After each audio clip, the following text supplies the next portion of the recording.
My name is Mathew, and I'm an alcoholic. I'm sitting down with two other guys, hashing through some concepts and some ideas about AA and how these ideas formed over the last few years and since the founding of AA. And these are just the views and the personal experiences of us three guys, and we're just answering some questions here. Okay, thank you, Matthew. Steve Moore, alcoholic. Next question we're going to hit on is, do we focus too much time spent sober versus the early days of AA? Was sobriety time always counted as it is today? I think it's always been counted essentially the same. That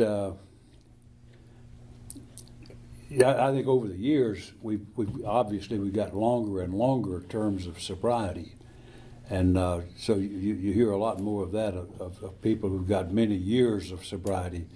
Back in the earlier days, it was it was focused on 1 day at a time or 30 days or something. So it was a real focus on the early. You didn't hear a lot of. I mean, you'd see the older members sometimes, but not many, not too many. And so it is a little different. I think we're more focused on it now. And like for example, the way we give out chips. Once a month we're going to put the old goats up on the front to get the chips and all that kind of thing. So I think there's a little difference over it, but there's a difference in the makeup of our population. That we've got a lot more people with extended periods of time now. Okay. Have chips always been a part of AA since its founding? No, it hasn't. It hadn't been since its founding. There's some. I'm not sure I buy it 100%, but there's a notion that the chip system started in North Carolina. A woman in New Bern, North Carolina, they started a chip program down at a group down there, and there's one school says that was the first place that chips were originated. They had a newsletter called Chips that they sent out once a month, just like we do. And so I think that was really the introduction that started to catch on, where the word got out, through the newsletter, stuff like that. So that would have been in the 40s somewhere that started. So chips have not been around a long time. They've been, well, that's a long time. Yeah, but in the 40s, I think, was the first place. Do you think chips are ego-driven when folks get up there and pick them up? Only if they think they did it. If somebody gets up and proud of what they've done, it is ego-driven. But if you're honest with it, realize that what you've got is a gift that you've been given. It's not. I think it's only an ego-driven thing if you think you're the one that did it. And that's a dangerous territory, I believe. The next question is, are they celebratory?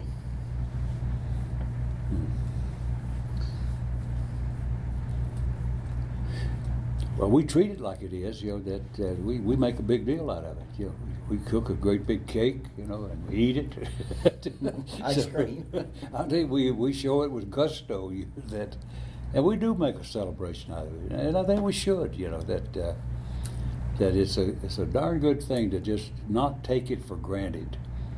When we just take it for granted and say, oh yeah, sure, that's just.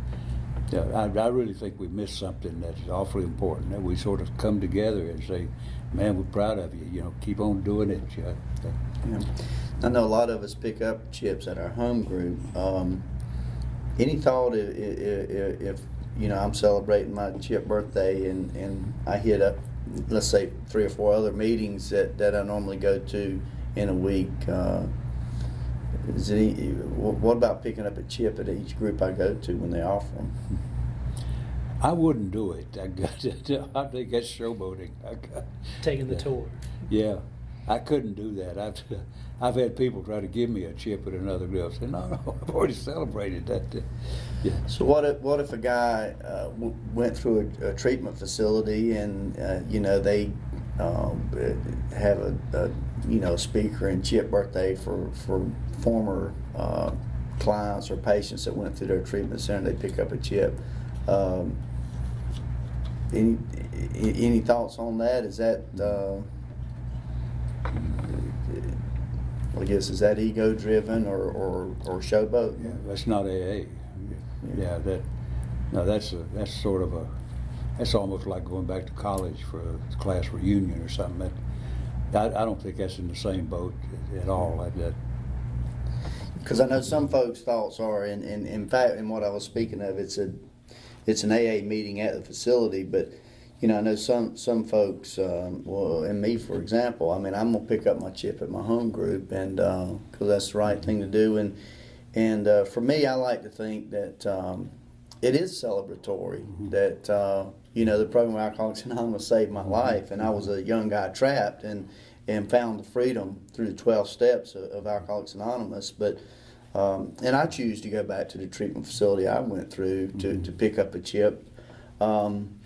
In hopes that maybe there's some new guys there, or even new people in general at the meeting that just sees, what the program of Alcoholics Anonymous can do to a young guy that's in trouble, and again, hopefully see that hopefully permanent sobriety is possible in Alcoholics Anonymous.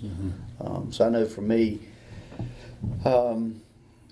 Not only at chip time, but any time I'm trying to share in Alcoholics Anonymous, it's more the program. The solution I found in the grace of God is why I'm free today, and not anything I've done. And in fact, left to my own devices, I would have self-destructed a long time ago, even in sobriety, if it weren't for the program. Yeah, I think the thing that's important is to make a distinction between the two. I mean, you don't have to announce it, but I mean, I think. A lot of people really get so caught up in treatment that they feel a membership in treatment more than in the program, and the treatment only lasts so long, So, I think it's fine to do that, but that's basically that's a thing that's happening between the former patient and the treatment facility. Is the way I look at it. Okay. Mm-hmm. And just going off of what y'all have said, it's I try to make a concerted effort if I see somebody pick up a 30 or 60 or 90-day chip to make sure that I congratulate them, and not congratulate them necessarily, but tell them good work, keep coming back and all that, because I think when I came in here, I couldn't imagine. I tried to stay sober as long as I could, and I made it about 2 weeks. So staying sober 30 days in a row, that was the thought of staying sober for 29 years and God knows 3,000 years. It's that wasn't even, I couldn't even register that. But 60 days, that was impressive to me. Oh, because that was a time frame I could understand realistically, and I knew I couldn't do it. Your chips are not a universal thing. When I first came to North Carolina, I'd never seen a chip system. I could tell what they were doing, but I didn't feel like I was a part of it. And I was sitting at a meeting one night in another city, and a guy sitting with me, they offered a 4-year chip, and the guy with me punched me, and he said, "Get the chip." I said, "What for?" He said, "You got 4 years," and they're giving a 4-year chip.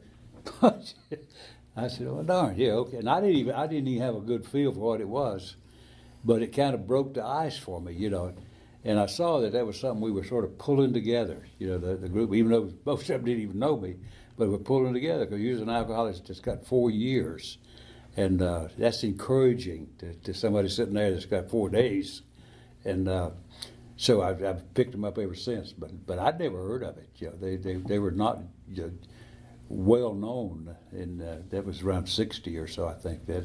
Yeah, I think Mathew brings up a good point too, and I always try to be conscious of this when when it is my month to pick up my chip, I try when I get up there, if there are folks that have picked up white chips up to 9 months or any years prior to mine, I try to congratulate those folks, especially the ones that picked up from a white chip up to 9 months, and not because sometimes I think instead of it being celebratory for the anniversary, sometimes I think the folks that pick up the other chips a year or less kind of get lost in the excitement, and I try to be conscious of that. In fact, I try to be conscious every meeting that if somebody picks up a white chip up to whatever, is to make it a point to not only thank the speaker if it's a speaker meeting, I think that's important, but also to congratulate the chip getters and let them know that it's important that whatever level of sobriety, if it's surrender chip on up,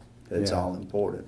Well, yeah, I think that's absolutely right. That awfully important. And it's like we said a little earlier, that it's only an ego thing if you think you did it. But what that does when you go up and pick it up is that we're celebrating together because we did it together. Yeah. When they pick up a chip, when it's a year over, a lot of groups will say, they'll shout out, well, how'd you do it? I think that's kind of funny because the first thing that popped into my mind when I heard that was, well, I didn't. Yeah, I just want somebody to get up and say Yes, that. I didn't, and have everybody just Be the guy to up. do it. And another thing or question: should groups not do chips? I know that was just kind of a sideline question. I know there are some groups that have chosen not to give out chips. Yeah. Yeah, it's a group level thing. There's nothing in the fellowship that's set a standard for it. It's you find some areas that have it not at all. So it's a group thing, and it's sort of caught on in our state, and but there's some states that have absolutely nothing like it. Yeah. And I think the idea behind that is probably twofold. The groups that I know of a group in particular that chose not to do chips when they founded the group, but one is if a guy keeps relapsing and drinking again, it takes out the humiliation and the embarrassment and the shame and the guilt and all that, the horrible feelings that go with having a slip or relapse out of having to go get another white chip. So that's one thought behind not doing chips. The other is that you don't have to worry about anything being ego-driven because they don't do chips at all.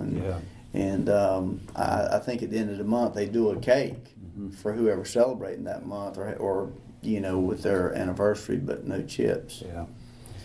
I had they are tricky, because the first group I belonged to when I came back to North Carolina was a guy. He was a sharp fella, and he was in his first year of recovery, and he was absolutely fixated on getting that 1 year chip, and he was so caught up in it that it was almost like an Academy Award, that he was so pumped up over it, and he picked up his 1 year chip, went from the meeting to the Holiday Inn, and killed himself.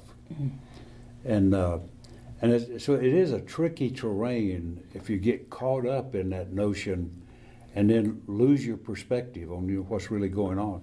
And that guy, he was a nice man, but he got too carried away with the externals and he got away from the internals, and he wound up ending it. It was tragic for everybody, and shocking. Yeah.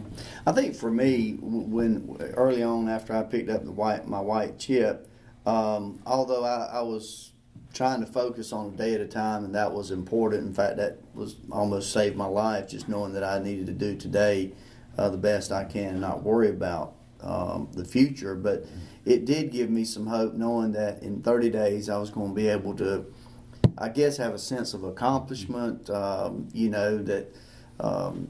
what the program is doing in my life, and probably at that point was a sense of accomplishment of look at what I'm doing in my life. I've made it 30 days, and I probably, at that point, we didn't have 60-day chips, but there was 90-day chips, and it gave me a sense of accomplishment, regardless of whether the program of Alcoholics Anonymous had removed the obsession to drink or whether I was just hanging on and complying.